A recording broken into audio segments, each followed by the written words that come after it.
Hello, my name is Igor Smirnov. I'm from Remote Chess Academy, and it's my pleasure to welcome you into our webinar, The Art of Defense in Chess. Why are we talking about this topic today? It's a matter of the fact that the modern chess players are highly aggressive. They learn gambit opening lines, they solve lots of tactical puzzles, and they study typical mating patterns and so on. Therefore, you must be ready to face their violent attacks, and you need to know how to deal with them. Otherwise, you will face serious problems and you will experience annoying losses. Let me ask you one question. Now the question is on the slide that you can see right now on the screen. You can see a couple of questions. Like, have you ever experienced the situations like this, when your opponent played tricky openings and you were not sure what to do? Or when you felt that your opponent plays an incorrect sacrifice, but still you're not entirely sure how to deal with that?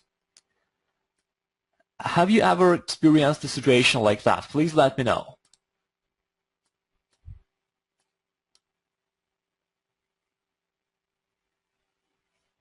Oh yeah, I see that for most of you that is true and it really relates to you. Well, first of all, let me tell you one good news. You're not alone. Because as I can see right now in the chat area, almost everybody says that this is true for them. And this happens because in chess the topic of attack is much more popular. You can easily find a lot of materials about how to attack properly, while there is a serious deficit in materials about defense. And that's what we're going to sort out today. Today I will show you the 3 golden rules of defense. And you will see that by applying only these 3 simple rules, in most of the cases you will be able to find proper defensive moves easily. We will be analyzing the games of really strong players, and you will see how they do it in their games, and right after this webinar you will learn how to do the same. Okay, then now we will start observing the examples.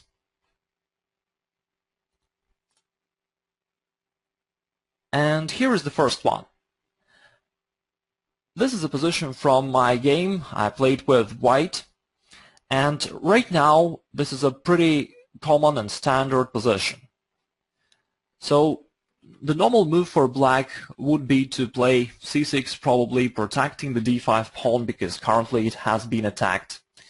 And in order to protect the pawn, black probably needs to play c6, and after that we'll have an approximately equal position. Maybe white will play bishop f4 and get slightly better middle game position. But in the real game, it did not happen, and instead of that, the black player played a different move.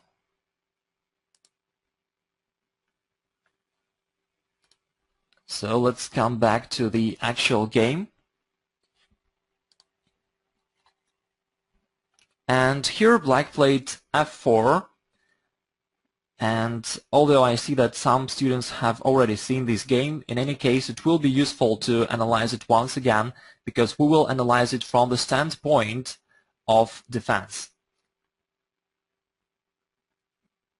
Okay, so black just played f4, and this is a little bit tricky idea because black is going to start that attack against white's kingside.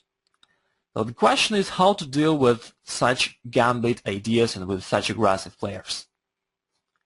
Well, obviously, right now white needs to capture the pawn. It was left unprotected, so why not to capture it? And after that, black obviously should play king to h8. And now this is a question to you. So we can see the position where black sacrificed the pawn for getting initiative position and possibly to start an attack against white's kingside. potentially black can play f3, trying to break through there and destroy the white's castle, or maybe bring more pieces to the king side with queen to h4, or maybe play bishop c6, bringing another piece into play. So black has a couple of things to do. And now this is a question for you. How do you think? How should white play here? So please, in the chat area, let me know your opinion about that. How would you play here as white? And after that, we will start analyzing your ideas.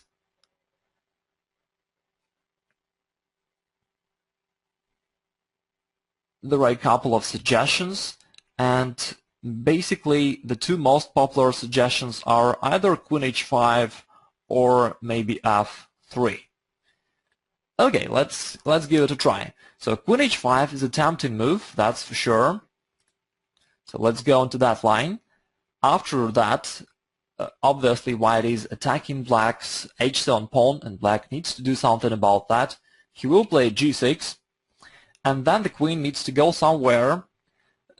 Probably it's more logical to go to h6, because otherwise white could play queen f3 straight away. And if white plays queen h6, then I agree with you that here there is no direct way for black to continue his attack. But at the same time, you can see that the queen is somewhat offside. It's not that easy for white to bring it back into play. And in some variations, potentially, black even may try to capture that queen. Of course, it probably wouldn't happen, but anyway, potentially the queen even may be trapped after rook to f7 following with bishop to f8. So this line doesn't seem to be so perfect for white. Let's come back and try to find any alternatives. Okay, another suggestion was to play f3 in the starting position instead of queen h5. Okay, I understand your point. With this move f3, you are going to stop black from playing that move. Anyway, after that, black will probably continue his attack in a similar manner. He'll play like queen to h4 maybe, and then at the moment he's attacking the rook onto e1, and later he can bring more pieces into play with, like, let's say if white protects the rook with bishop d2, then black can bring more pieces into play with rook to f6, and then threatening rook to h6, and overall it looks like black's attack is keep going. After that, it will be not that easy for white to stop black's attack on the h file. And that's why we may conclude that even though the f3 move seems to be very logical for white, in reality it doesn't work that great. Okay, let's come back to the initial position. And now I will tell you the first rule of defense. This is the rule which you need to remember very well, because it's very important and it is applicable almost for any position when you need to find a proper defensive move. First of all, when you're facing the situation where you need to defend, first you need to clarify opponent's threat.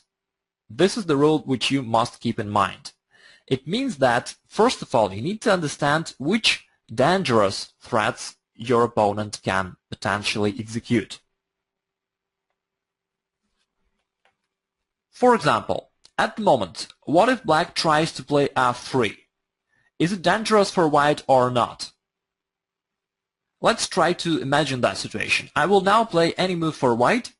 I will, let's say, play a3. It's just to see what black is going to do. Of course, white shouldn't play such a silly move as a3. Anyway, we're just trying to understand the black's idea. So let's say it is black's to move, and he plays f3. After that, well, first of all, white can play bishop g5, taking the queen, and there will be no way for black to avoid an exchange. But even if white plays simply g3, then you can see that there is no way for black to continue his attack. The only potential idea black might have in some variations is to bring his queen to h3, and then try to deliver the mate on g2. But there is no practical way for black to do so. And even if black tries and succeed in this idea to maneuver the queen along some diagonals to the h3 square, in the end it's enough for white to play bishop to f1 and he will cover the king side completely, so there is no danger for white at all. This means that the move f3 is totally undangerous for white and there is no reason for white to worry about that. Now let's come back to the main line. And we already may conclude that there is no need for white to play f3 by himself, because the f3 is not the actual threat. The other two moves that black has here, the moves queen h4 or bishop c6, are much more dangerous, because if we imagine the situation like that, let's say again I'll make that move for white, the a3 move, just to see what black is going to do. After that, black will, let's say, play queen to h4, and on the next move he's ready to play bishop c6, and then potentially black even may sacrifice that bishop onto g2, following with f3 check, and it's gonna be really, really dangerous for white. That's why we may conclude that actually the real threat from black side is to play bishop c6. And now we can come back to the main position, to the starting position of this variation, and we may conclude that actually the only thing white should worry about is how to prevent the move bishop c6. And as some students suggested, the correct way for white is to capture that pawn onto b7. The point is that this move, which seems to be greedy, and it seems like white is just capturing the material, but in reality this is a defensive move which neutralizes the main potential threat from the black side. Okay, let's go next. So black played queen h4. Now, we already know that before you start thinking about your moves, you need to clarify an opponent's threat. This is the first rule of defense. And here we already know that the only potential idea of f3 is not dangerous for white, because white is going to reply with g3 and there will be nothing.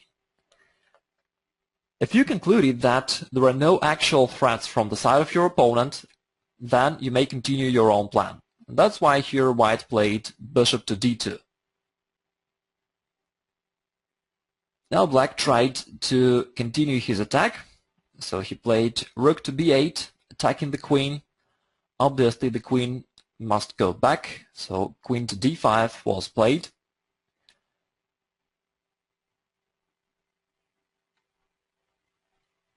Okay, I see that some students asks why not queen to f3. Let's take a look. If white plays queen to f3, it's definitely possible. At the same time, here black can go bishop g4 and it'll force the queen to go to another square anyway. Although I don't say that queen f3 is horribly bad, it doesn't change the situation dramatically, but nevertheless, if black wants, he can force white to remove the queen from that square anyway. Yeah, the one student says that the queen is not a good blocker, and that is true. So white played queen d5 to keep the queen in the game, and black replied with rook to f6. After that, there is the new situation where we need to think what white should do now. Okay, first let's try to realize what black is going to do. If I play anything for white sides, let's say I'll play the move like c4, the move which is quite logical and aggressive, white is going to play c5. In that variation, black will probably continue with rook h6, which was an intention of his previous move, and white is forced to play h3. This is the only move. Then ideally black would prefer either to sacrifice his bishop onto h3 straight away, or maybe to support this sacrifice with some preparation moves first. Let's say black may try to play rook to f8 and then he will create a new potential threat of f3, which may be realized instantly or after the black's capture onto the h3. And now we can notice that all of the black's pieces are taking part into his assault on the king side. And this is really, really dangerous. Some student asks, what if black goes with his rook to b6? So let's take a step back and have a look at that position. If black goes with his rook onto b6, then I guess your idea is to prepare the move bishop c6. Then it's my question to you, how do you think? What's going to happen if black really plays bishop c6 on the next move? Yeah, that's right. A lot of students has noted that actually the move rook b6 weakens the last rank, and white can take advantage of it straight away with the move queen to a8, and this is mate. And even if bishop c6 would be possible, then white can capture that bishop and then deliver a mate with his rook after the move rook to b6. That's why the move rook b6 is logical for black, but it's impossible in this particular situation. Okay, let's come back. Anyway, we have seen that if white allows black to execute such a strong pressure on the king side, it may be really, really dangerous for him. So let's make a step backward and think what white can do in order to prevent this from happening. So we're going back to the position where black just played rook to f6. And now the question is, what should white do? Here I'm going to tell you the second most important rule of defense, and you need to think about it very, very carefully and remember it very well. Here is the rule. You need to detect opponents' pieces on your half of the board and neutralize them. While talking about your half of the board, of course, I'm talking about that area. Let me try to draw this line. It's not very accurate, but it demonstrates what I'm talking about. I'm trying to highlight the white position. So you need to spot opponent's forces onto this territory.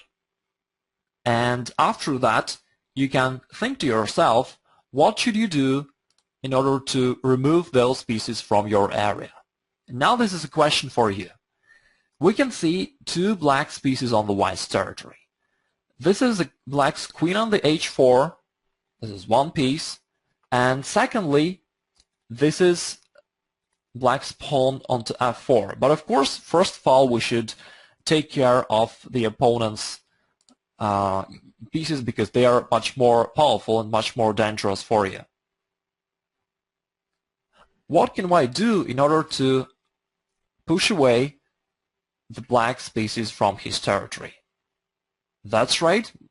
Most of the students suggested to move g3, which is definitely correct. This is what was played in the actual game. Move g3. Okay, in the game, black played queen to h3. If black takes the pawn, it doesn't change the situation dramatically. After that, white can recapture either by the h-pawn or by the f-pawn. Both ways are possible.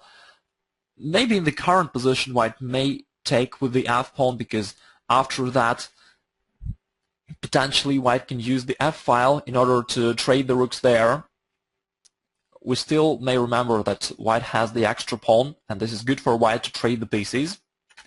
So let's try to continue the line. Let's say black plays queen to h3. And now this is my question to you once again. How would you play here as white?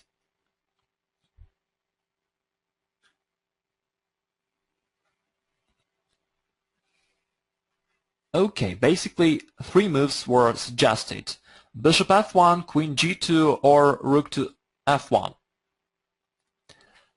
First of all, it's very good that you suggested the moves bishop f1 or queen to g2, because indeed the main point of this position is still to neutralize that black's queen on the h3. This is the piece which is invaded into white's territory, and it's really, really dangerous. We need to do something about that. That's why I think that the move queen g2 is really the best. If we imagine that white ignores this rule and play something like rook to f1, then really the situation can be horrible for white.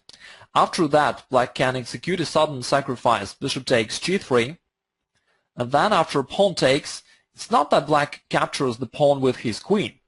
This is not dangerous. White will simply play queen g2, covering his king, and there is nothing. But black has the move bishop c6, and this is a deadly idea. After that, white will lose his queen because it can't go away. Black is ready to deliver mate after queen g2 or queen g3 or even queen h1. You just can see that if you ignore the rules of defense, the consequences will be horrible. That's why it is so important to keep the defensive ideas in mind and to follow them. Okay, let's take a step back. So instead of playing rook to f1, as we discussed before, it would have been better to get rid of black's queen. White should play queen g2, neutralizing the black's queen to h3, which invaded into white's territory. And this would be the proper decision. After that, the white's position is secure. There is nothing black can do really, and white will then continue either to push his pawns in the center with, let's say, c4, c5, or playing rook f1, and things are good for white. Actually, I'm not saying that this variation is the only possible solution for white. There can be a few possible moves. The main point is that you keep in mind the key idea, that you need to remove opponent's pieces from your half of the board. That's the main idea. There can be a few moves which follow this rule and which provides the same plan for white. Anyway, let's come back to the actual game. In the actual game, white played g3, and instead of taking that pawn, black moved his queen to h3. Now, we have already discussed a similar situation, so it makes no sense to discuss it again.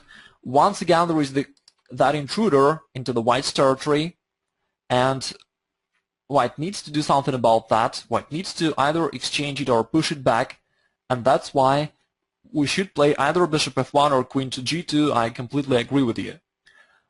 Both ways are possible. In the actual game, white played queen to g2. Of course, black is not willing to trade off the queens. He's material down, so he went back with queen to h5.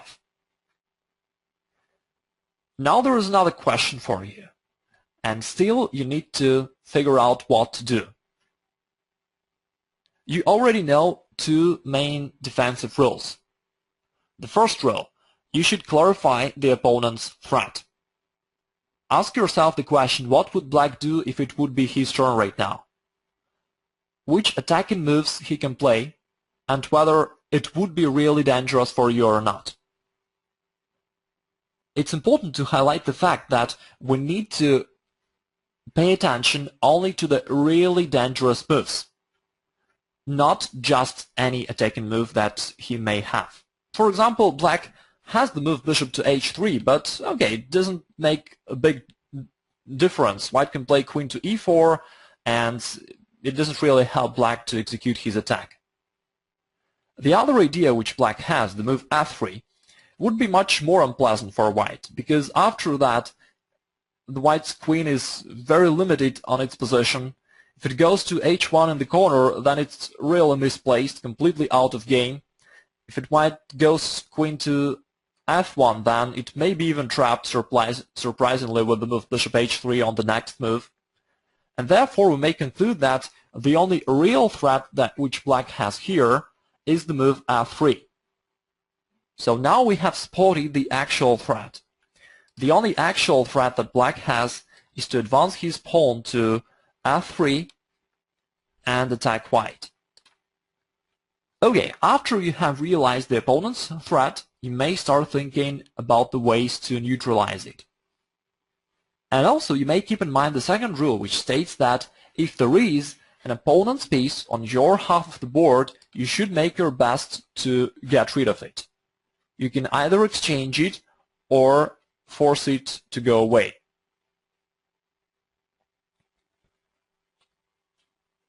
if white tries to play f3 by himself, this might be a possible idea under other circumstances, but here black just can capture the pawn, and on the next move he will be capturing another pawn on the f3. So this variation just doesn't work for white. So let's go back. Some students suggest the move bishop e2 for white. Again, generally speaking, this is a good idea, but in that case black will still play f3 because this advancement is supported by black's queen and rook, and therefore it is still possible. Yeah, that's right. Now I see that most of the students suggest to capture the pawn on f4, and this is very good.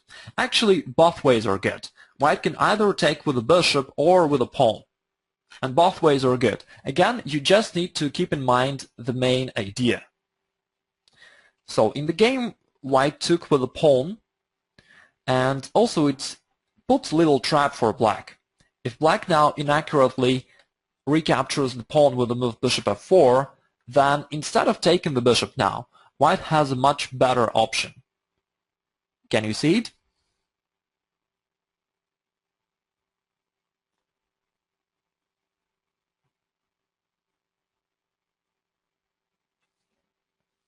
That's right, I see that you pointed it out correctly. White is going to play rook e7 instead. And after that, white will be attacking both the g7 square and the bishop onto d7, while the black's bishop onto f4 is still hanging, and all in all, this is really, really bad. Black can't play rook g6, attacking the white's queen, because this square is controlled by the white's bishop. And therefore, black will currently be in a serious trouble. Well, I'm not saying that white is winning. Black can keep his position, but white is still a pawn up, and if white can push the black's pieces back and exchange them, he will end up with an extra pawn in an endgame, and it will probably be winning for white. Therefore, black does not want to go the position like that. Oh, that's right. Actually, one student says that after g takes f4, white already has a couple of extra pawns. That is correct. That's why bishop f4 is actually impossible for black, and in the actual game, instead of that, he played the move bishop to g4. He's probably going to play bishop f3, or maybe something else. Okay, let's again recollect the main rule of defense. We need to ask ourselves what is the opponent's attacking idea and whether this is dangerous or not. This is the key moment. You're not just trying to detect the opponent's aggressive moves. There are a lot of them. But you need to focus only on the moves that are really dangerous for you. That's the key. Because if opponent's attacking move doesn't really make any damage for you, then there is no reason for you to defend against it.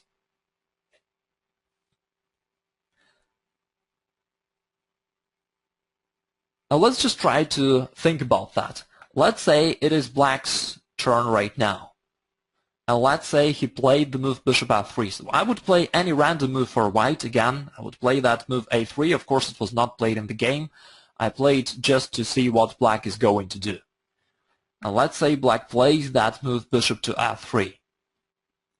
After that, as you can see, white can simply move his queen either to g5 or to g3, and there is nothing. Actually, it even helps white, because after queen to g5, white will initiate an exchange of the queens, so it rather helps white. With that in mind, we may conclude that the move bishop f3 is not a threat. And if this is not a threat, there is no reason for white to take any defensive actions against it. Let's come back to the game, and now we're coming to the next idea. If you detected that opponent's threat is not dangerous for you, you can and should realize your own plans. And that's why white played rook a to b1. And here we came to another very important rule of defense. This is the third rule which I'm going to share with you. This is the rule which states that offense is the best defense. I'm pretty sure that you have heard it many times already. But today we will find out why it is so. This is the key. As you can see, when your opponent is trying to attack you, he's advancing his pieces forward. And at the same time, simultaneously, he's weakening the black ranks. So if you look at the black's pieces now, I will now draw the line. Again, I'm sorry, it's not very accurate. But you can see that black's pieces are all very advanced. And they are not covering the black's backward ranks. On the last two ranks of black, black has only the rook onto b8. And that's it. This means that white has very good chances for a counterattack. That's the point of that rule that offense is the best defense.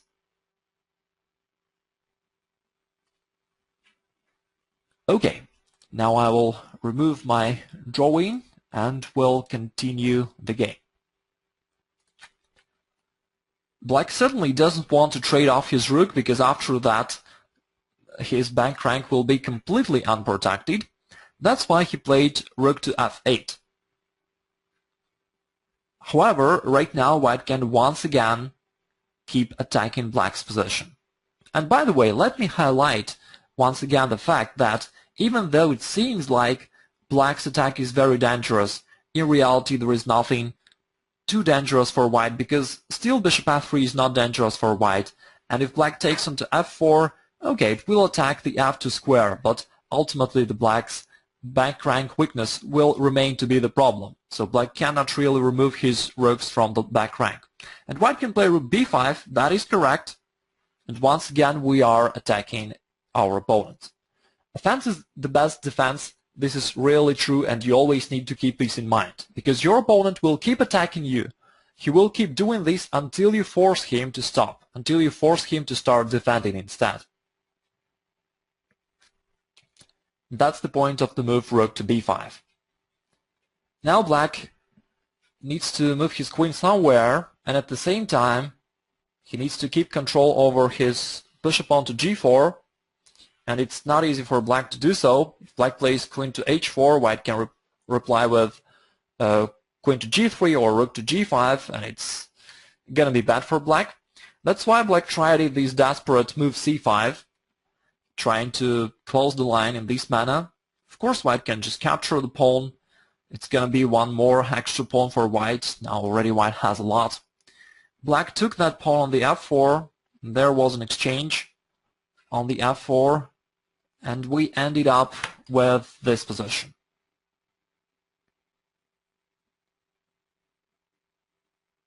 Okay, now I'm gonna ask you the same question once again. What would you do here if you are playing white? I see that most of the students suggest the move c6. Indeed, this is a very good idea. I agree with you. It would attack the black's queen, would probably force him to go back, so c6 is one very good option. But before we come to the white's ideas, let's just try to realize what black is going to do, and if black has any threats actually. For example, here's the question. Is black really threatening to take rook to f2? Remember, we're not just trying to find aggressive moves. We need to figure out whether it works for your opponent or not, whether it is dangerous for you or not. And in our example, the move rook takes f2, which seems to be dangerous at first glance, upon closer examination turned out to be not a problem at all, because in the end white will deliver mate on the last rank with rook to b8. So if black tries to take rook takes f2, white will recapture with a queen, and then will deliver a mate with the move rook to b8. That's why actually there is no way for black to take on f2, and this is not a threat. So this is first useful conclusion which we made. After that we can continue thinking about other potential threats black may have. The other threat is a move bishop to f3. And that is really the black's idea. He's going to play a bishop f3, attacking the queen. White will probably play something like queen to g3, and then black will play rook to g4, attacking the white's queen and king and queen simultaneously.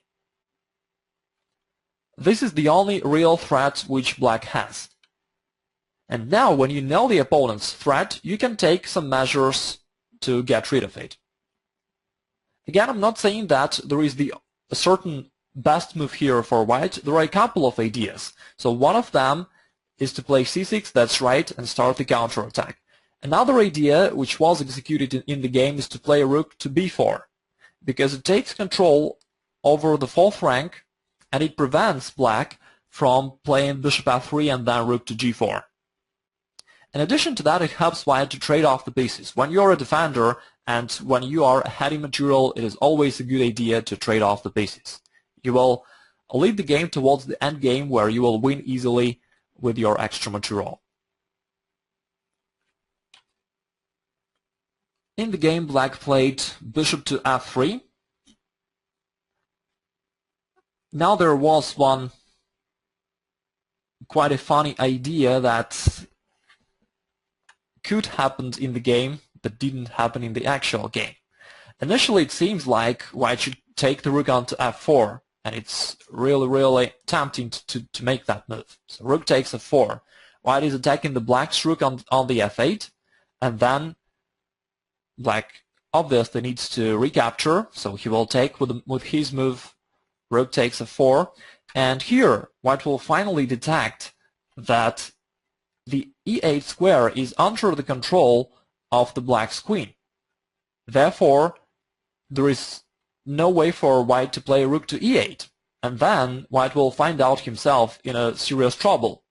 The white's queen cannot go away because black is ready to play rook to g4,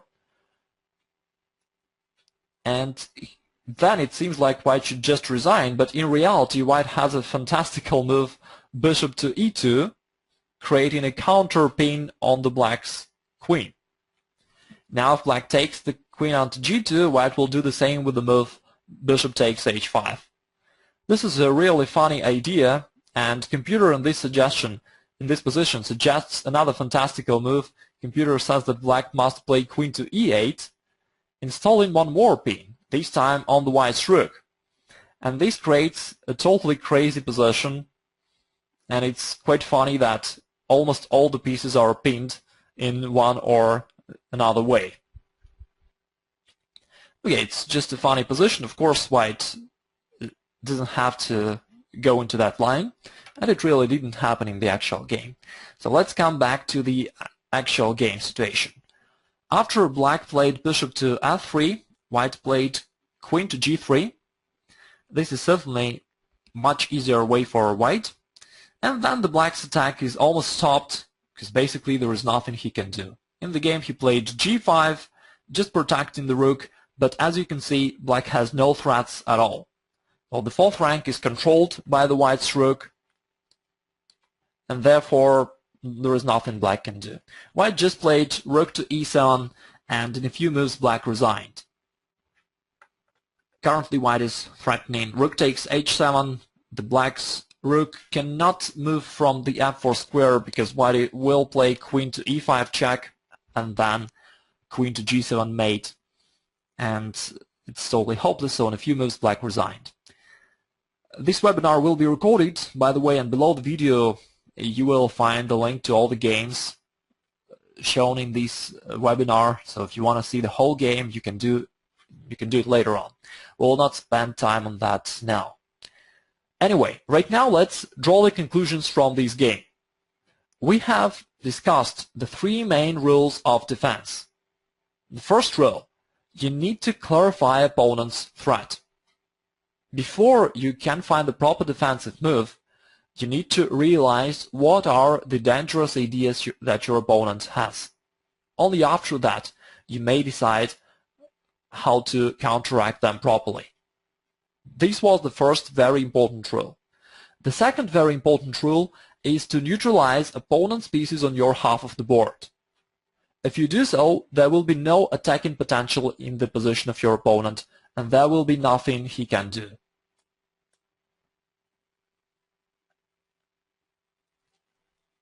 And the third rule is that offense is the best defense. While trying to attack, your opponent moves his pieces forward and simultaneously he's weakening his back ranks.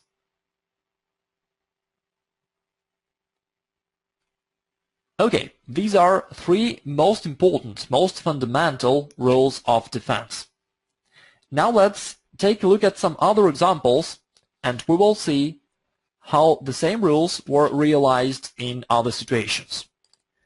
So now let me come to some other games, and we will see what to do there. Okay, now I have just opened another position. This is from the game between Brown and Keres, two famous grandmasters. This is Rye Lopez, as you may see, a very typical position, and for the club players to play such a position for black is really a very tough task, because there is no available active plan, and it's quite unclear what to do for black. While white will be continuing his development, he may bring his knight from f1 to a better position, he may bring the a1 rook into play, maybe white may push the d-pawn forward, so white has a couple of ideas to increase the pressure onto black's position. And the question is what black should do here. So first let me ask you this question. What do you think? Which ideas black might have in this position? And after you let me know your ideas, we will discuss them, and then we'll decide what should black do. Well, I may give you a little hint. You already know the three main rules of defense, so you may just apply them. Okay, the ideas that students suggest are to play a6 or h6, even knight to b8, or maybe g6.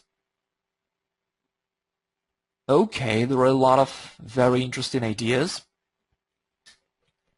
But when you face such a position, there is one thing that you need to know for sure. If you see opponent's pieces on your half of the board, you need to get rid of them. That is for sure, and this is what will secure your position. That's why black needs to take measures against those two bishops. The moves that a lot of students suggested, h6 and a6, are good. Both of them are good. And actually, even at any time in a position like that, it's good to play h6 and a6 and push those bishops back. This is what black did in the game. He played h6, pushing the bishop away. White played bishop to h4. Now again, black has a few possible ideas to push the bishop even back. So the one idea, black may try to play a6, pushing the light squared bishop back. Another idea, black may try to counteract that bishop on h4 while playing either bishop to e7 or g5. And all these three moves are good. Again, there is no single right solution. There are a couple of moves and all of them are pretty good. The main point is that you need to keep in mind the general principle of neutralizing opponent's forces that affect your territory.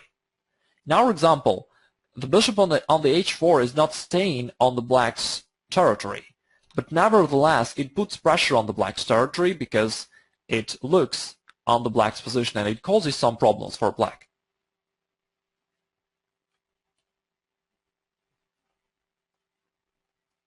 In the actual game here, black played bishop to e7. It's one of the possible moves for black.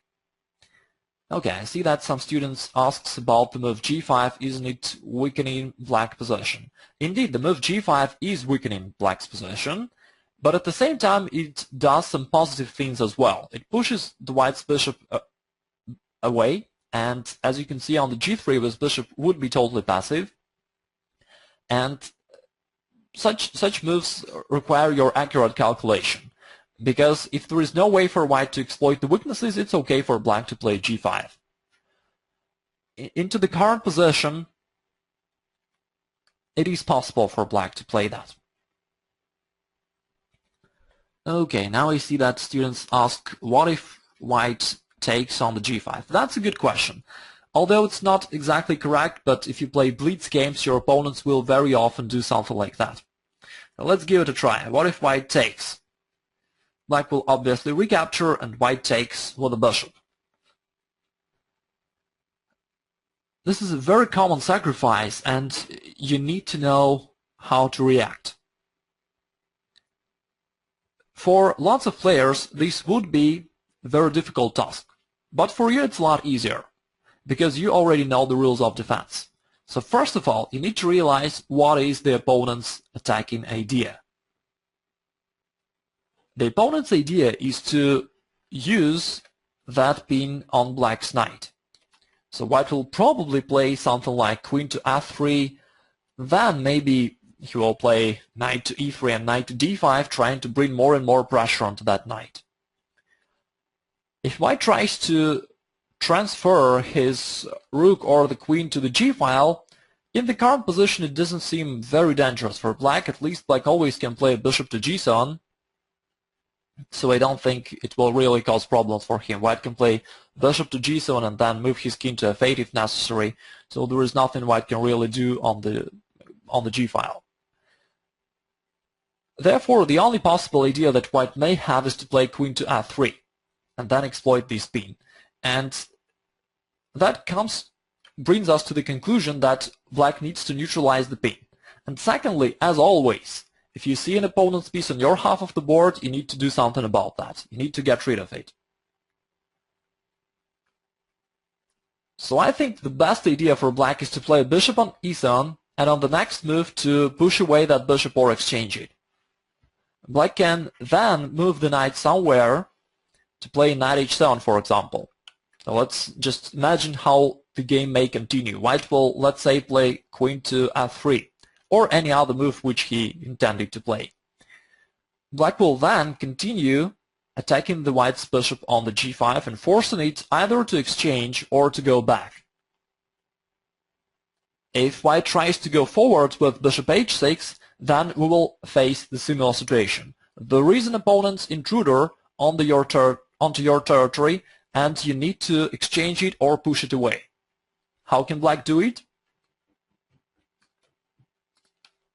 What can black do in order to get rid of that bishop from h6? That's right, most of the students suggest to move bishop g5, and that is correct. After that, you will exchange the only opponent's piece on your territory around your king, and the white's attack is over. There is nothing for white then.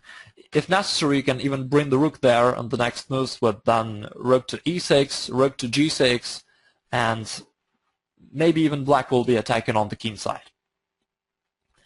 Okay, let's come back to the actual game. It was a little deflection, but anyway, I think it was very useful because we just realized how to handle the situations when your opponent is trying to sacrifice the knight on the g5 and then realize his attack.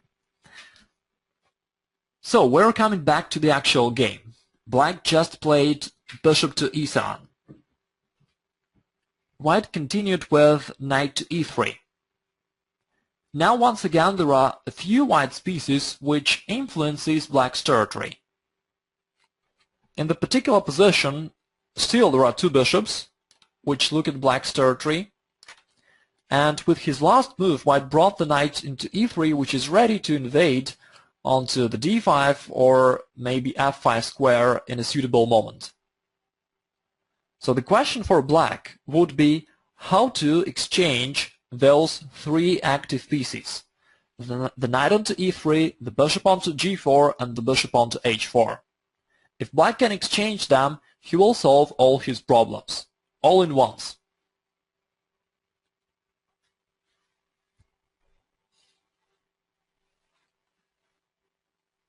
Okay, I see that the suggestions are knight to g4 and knight to h7. Very good. Indeed, knight to h7 is possible, it trades off the bishop, but knight g4 would be better because it trades off all the white's active pieces, all of them. And this is a big achievement for black. In the game, white took bishop takes e7. White recaptured with the knight because after that he's initiating also an exchange of the bishop. Then white can either trade bishops onto d7 or white can take on g4, but it doesn't change anything too much. So in the game, white took on the g4, trying to keep more pieces into play,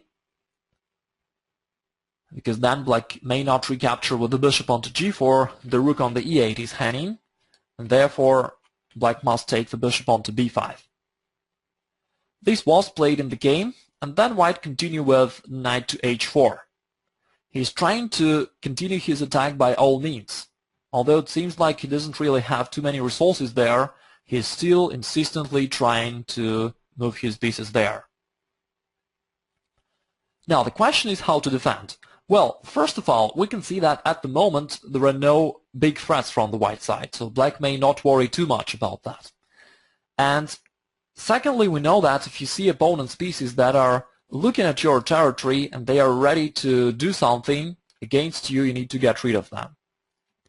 So the moves which were suggested by the students are queen to d7, bishop to d7, or knight to g6. All of them are possible, certainly. But if you play queen to d7, it doesn't really do anything against white's threats, and he will continue his attack. If you go knight to g6, then, well, from the strategic standpoint, white can remove his knight to f5, and, he would save this knight from the exchange. But from the tactical standpoint, white has an even better way. He can exchange the knights, and after that he will play queen b3 check, attacking both the king and the bishop, and this is simply winning for white. Therefore, the move knight to g6 does not work for black for tactical reasons. Yeah, we need to be really careful while defending our position. So let's come back to the actual game. Initially, we've had three suggestions like queen d7, bishop d7, and knight to g6. If we come to realize that knight to g6 doesn't work and queen to d7 doesn't do much, then we have only last move which remains, is bishop d7, and this is what was played in the game. Now black is solidifying his position a lot, and on the next move he is ready to either trade off one of the knights or to play knight g6. White continued with rook to e3. He is ready to play rook g3 potentially, and then install this rook against black's king. While the black's idea is still the same.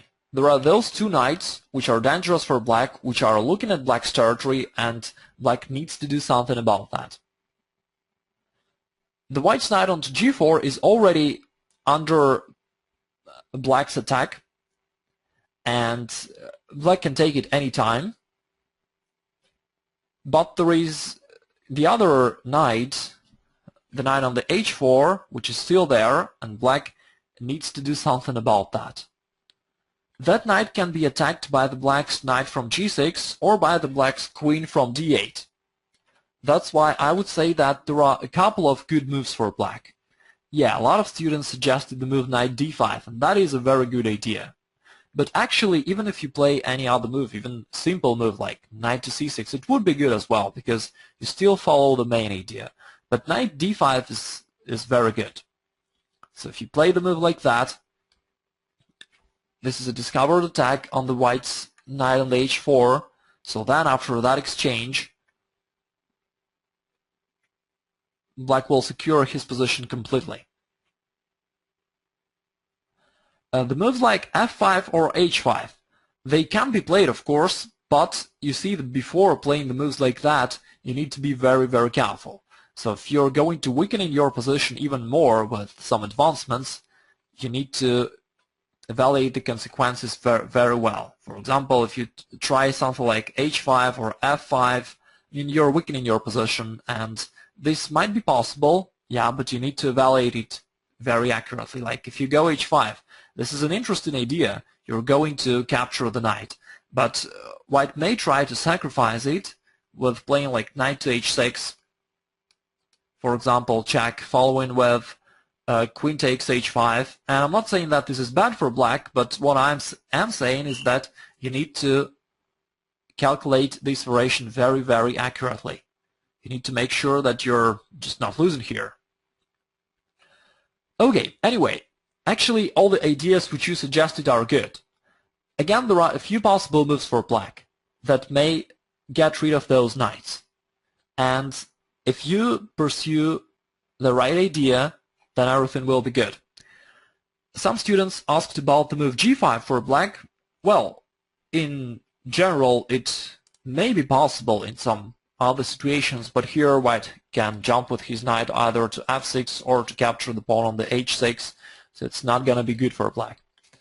But in general, if white couldn't make one of these two moves, it could be possible for black. Anyway, I'm glad that you followed the bottom line. In the actual game, black played king to h7. I think it's a little too passive, and the other ideas which we analyzed, like knight to d5, could have been more interesting. But anyway, black realizes the same idea, just he makes it in a more timid way. He played with king to h7, and then after the white's move rook to g3, black played knight to g8. So he's overprotecting his position. And again, I do not think it is really necessary, but he's just playing too carefully. Anyway, it's good because he follows the right plan. He's going to attack the white's knight on the h4 and force it to go away. The other knight on the g4 is still under the control of the black's bishop, and he's ready to eliminate it at any moment. And then on the next move, black is ready to play knight f6. White removed his knight to f3. Probably he didn't want to exchange it after knight to f5. And also, let's just take a step back. If white tries to play knight to f5, then black can continue attacking that knight, and he can play pawn to g6.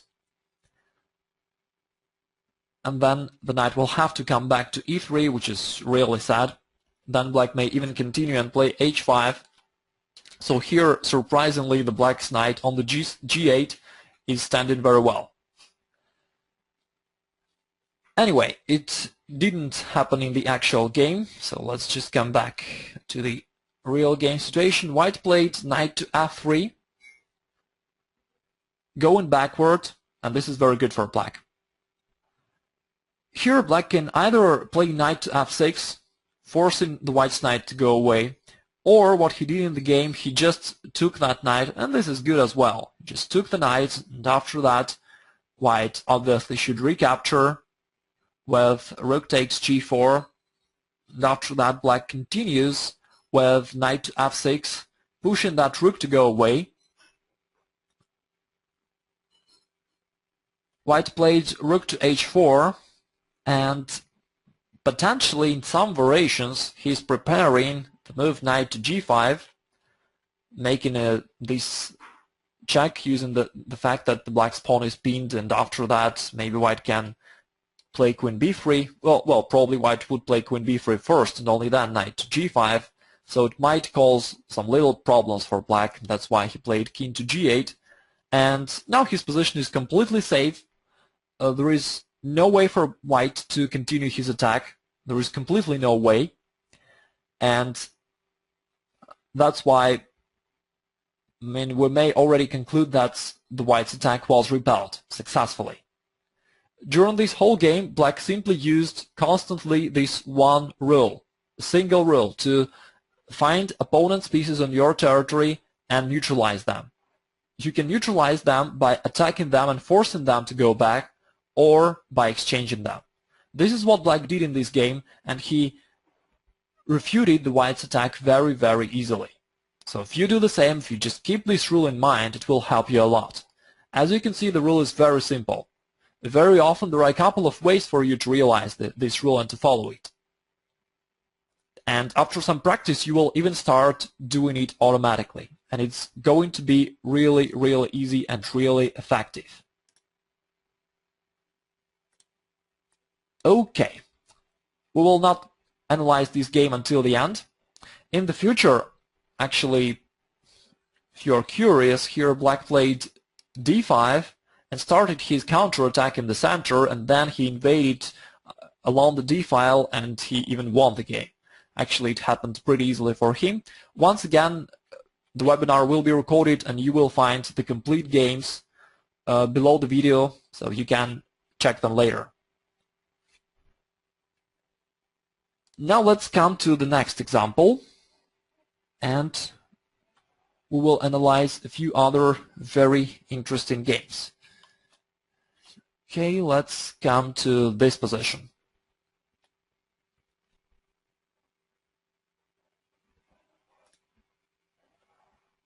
In just a moment, it will be opened. Yeah, there we go. It's the position from the game between Grishuk and Galifant, two top grandmasters, one of the top players in the world, and currently it is black to play. White tries to create some threats on the king side, and black needs to decide what to do. So first I'd like to hear your opinions. Please tell me what you think. Which move could be good for black? And before you tell me your opinion, let's just recollect the rules of defense. So we know three of them mainly.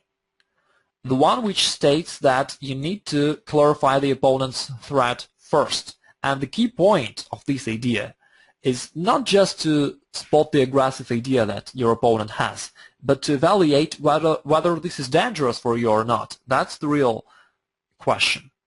So the question which I'm going to ask you now is, what happens after white captures that pawn on the h6? Is it really dangerous for black or not? What do you think?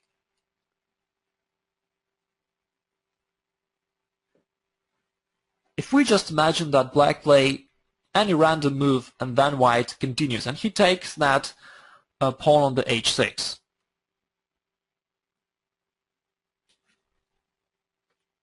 Okay, I will now play any random move for black and then we'll just see what happens after that. So let's say I play rook d7 just to give the move to white and to see what's going to happen next. Let's say he takes that pawn. At the moment, obviously, there are no threats. The black skin is totally protected. And even if white plays with queen to h5 on the next move, still there are no threats. The black skin is protected by his knight.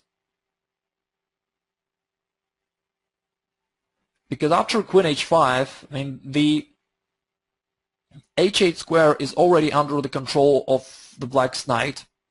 If white sacrifices the rook on the g6, okay, it's just one check, there is nothing after that.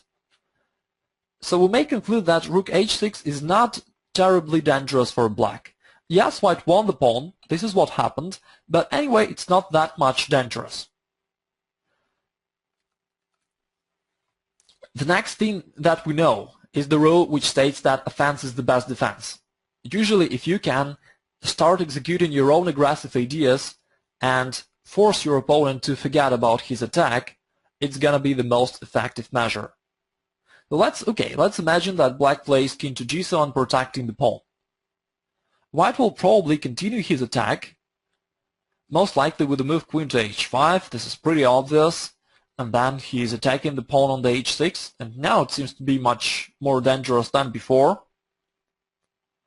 This time black will have to play rook to h8 to protect that pawn, but this is certainly not what black wants to do, because in this way we put the rook on a very passive position.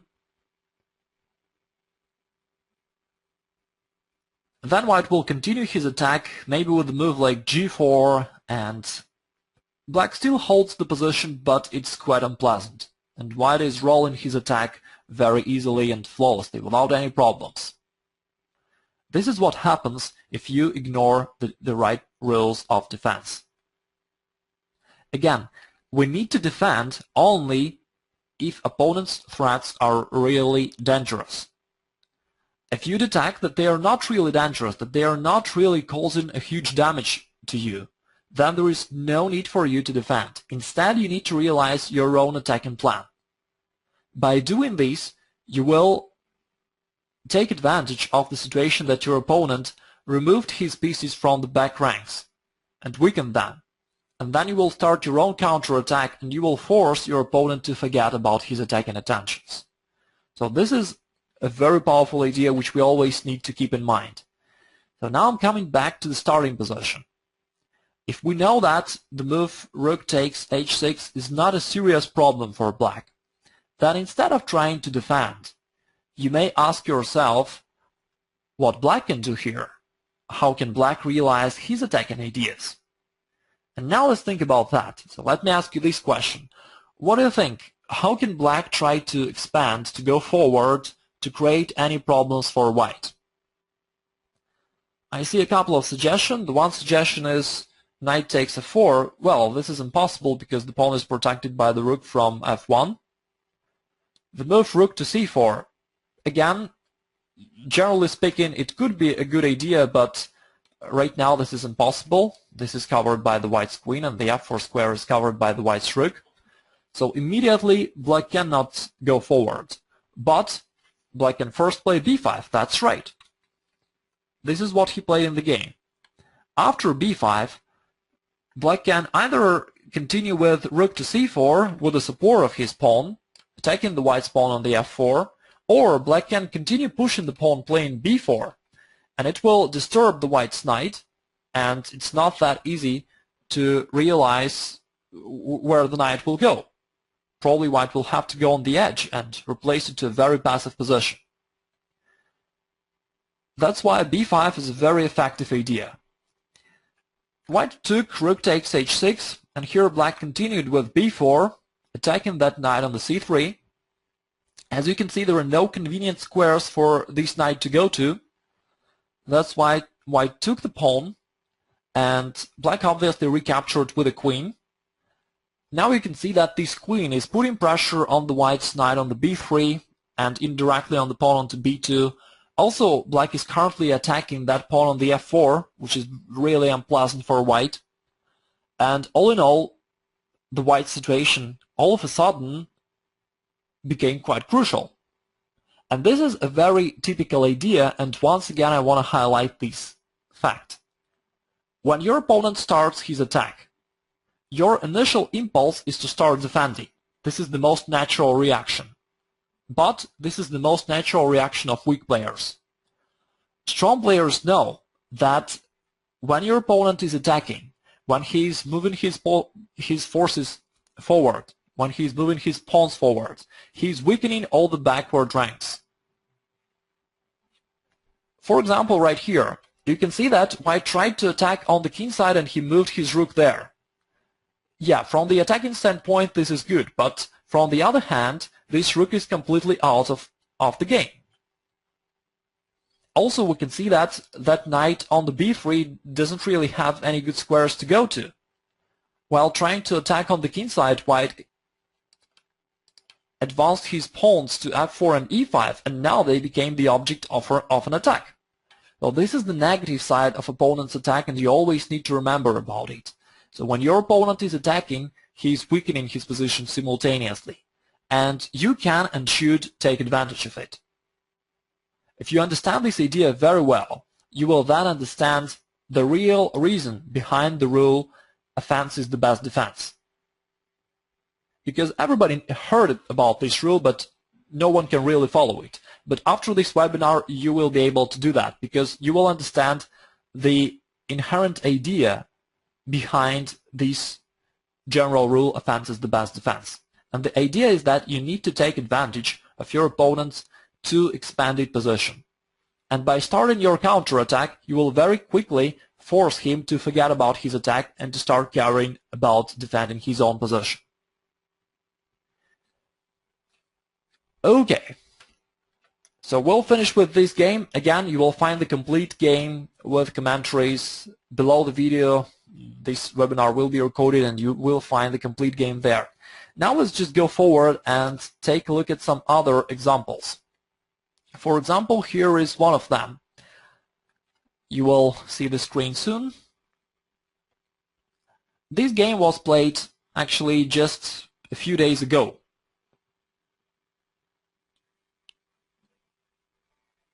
It was the United States Junior Closed Tournament. And the players seem to be quite strong. The white player is a FIDE master, the black player is a national master. Currently this is white to move. And now I'd like you to try to implement the rules of defense that we have learned. So, first of all, you can ask yourself, what are the aggressive attacking ideas, potential ideas of your opponent? So if you're playing white, you need to ask yourself this question. Which potential attacking ideas black can execute? How can black try to attack? Obviously, black will try to attack the white's king, and there are not so many ways for black to do so. Actually, maybe the only way to attack the king somehow is to bring the queen along the 7th rank to g7 and after that to h6. But if black can play that, it's gonna be fatal for white. This is just mate. Okay, this is the first thing which we just realized, the black's attacking idea. After that, we need to apply another rule of defense. We know that if you can see an opponent's piece on your half of the board, you need to take actions against it. You need to either exchange it or push it away. With that in mind, let me ask you, what should white play now? How should white stop black from executing his attacking idea? Very good. Almost all of you have suggested the move rook to a2, and this is definitely correct. There is the opponent's intruder on your half of the board. You need to take actions against it. You can play rook to a2. Yes, you can play any rook to a2. If you have these rules of defense in mind, you would play such a move automatically. So when I saw this position, the move rook a2 was one of the very first move which I thought about. So you can spot such ideas very quickly, within a few seconds. While in the actual game, white player took on the a6 and black replied with queen g7 and the game was over. So white was lost. You can see how important these defensive ideas are.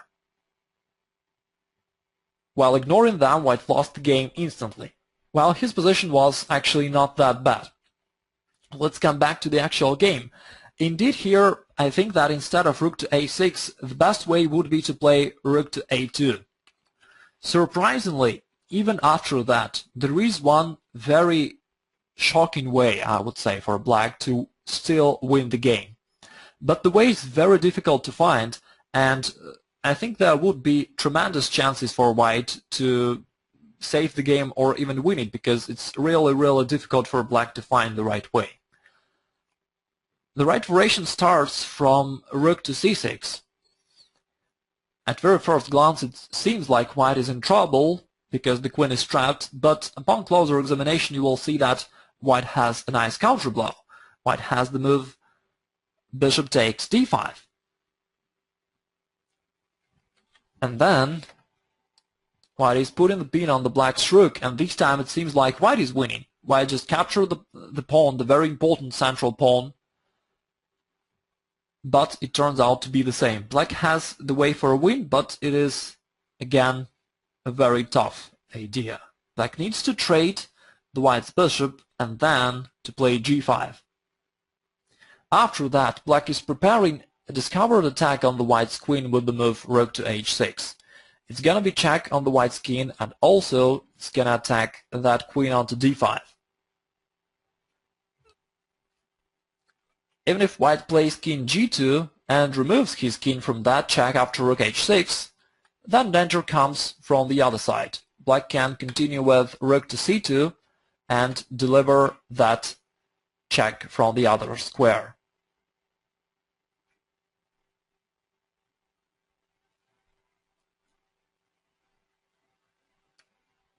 Okay, some students asks, what if queen to f3 on the previous move? Well, queen to f3 would save the queen, but black can play g4 instantly. So if you try queen to f3, black would play g4 straight away. And that way he would win the game easily. Anyway, that idea of playing g5 was very shocking, very unexpected, and I think that in a real game black maybe wouldn't find it, and white would keep playing in the game. Okay, let's go next. So here we just seen the great importance of following the rules of defense and keeping them in mind. Now let's go next to another example. This time we'll be playing black, and this is a little bit tricky position. This position happened in my bullet game, so it was a 1-minute game actually. So I was playing just for fun in the internet, and into this position white found a move queen takes to f5, which looks really impressive. White is sacrificing the queen, and it has a lot of sense. White is ready to either capture the queen or to play queen to h7. And if black tries to capture the queen, then white would play rook to d8. But again, when you're playing the game, you need to keep in mind the rule offense is the best defense. And if you keep this in mind, you will very easily find the refutation. And I see that most of the students have found it successfully, and that's the move rook to e1. That's correct. This is the only way to survive, and not only to survive, but to win the game. Win the game on the spot straight away. Here white just resigned. Again, you would find this move easily if you have the right focus. If you have the focus on founding counter-attacking ideas, and if you keep in mind the idea that offense is the best defense. Although here it seems like a completely sudden tactical shot, in reality the idea is still very common. The point is that when you are starting your own attack, you are deflecting your opponent from his plans. This is what's happening, and that's why the counterattack is very often successful. In this example, it's still the same. Although black is using the tactical way, but the strategic idea is still the same. Black is deflecting white from his plans. White was going to use the back rank weakness along the d-file, and currently black is deflecting white rook from that square.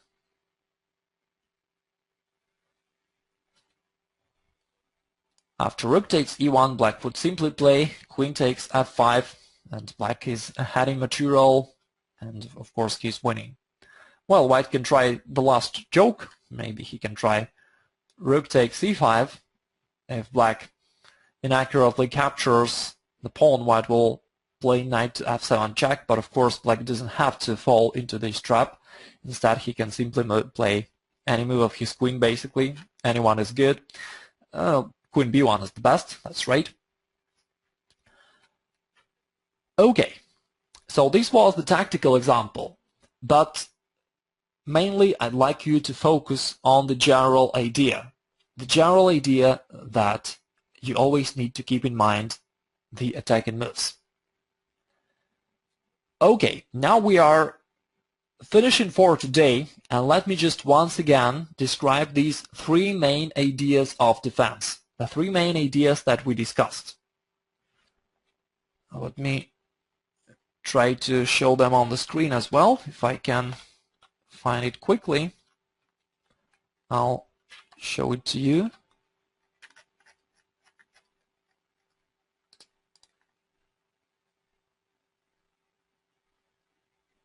Yes, there we go. In a moment you will be able to see that position on the screen, and also to observe the rules that we have discovered today. So the first rule is this: you need to clarify the opponent's threat first. Only after that you will be able to find proper defense. And the key idea here is not to be scared by various attacking possibilities that your opponent has. You need to stay cool and to ask yourself whether they are really dangerous or not. And only if you detect that the opponent's threat is really causing some serious damage for you, only then you need to take actions against it. Otherwise, there is no reason for defense. You want to attack. And this brings us to the second rule, which states that offense is the best defense. Keep in mind that the opponent's attack has a negative side. The negative side of this coin is that while expanding and moving his forces forward, your opponent is weakening his backward ranks. You can take advantage of that. You can start your counterattack and you will force your opponent to forget about his plans. You will force him to go back and to protect his own position. And that is the most powerful thing you can do to stop his attack. Offense is the best defense. That's the second gold rule of defense. However, not always you can counterattack. And in that situation, you need to recollect the third gold rule of defense. It is to neutralize opponent's forces on your half of the board. If you follow this rule for some time, it'll start happening automatically. Anytime you will spot an opponent's piece on your half of the board, you will instantly get rid of it. You can push it back or you can exchange it. In either case, you need to force it to go away. If you follow just these three golden rules of defense, in most of the cases you will be able to find proper defensive moves. Today we analyzed very difficult games played by grandmasters. And you have seen that if you know just these three rules, you could find the proper moves very easily and you could neutralize the opponent's ideas without any problems. Well, of course, I'm not saying that this is all that you can and should know about defense. Of course, this topic is much wider, but even if you know at least these three, it's already gonna work very well for you, because unfortunately during just 1 hour of our webinar I cannot explain everything to you, but even just these three rules will already work very, very well for you. So thanks again for attending the webinar. And as I have told you, it will be recorded and you will find this webinar on our website, chess-teacher.com, and there you will find the video and all the games used in the webinar. And certainly we will conduct more webinars in the future, so follow our news. Again, on the website you can see about all my upcoming events. So if you haven't yet subscribed for our newsletters, you can do it there as well. I will now post the link where you can go and subscribe for the newsletters if you haven't done it yet. And then you will be notified about all the new webinars and all new events that I will ever conduct. Thanks again.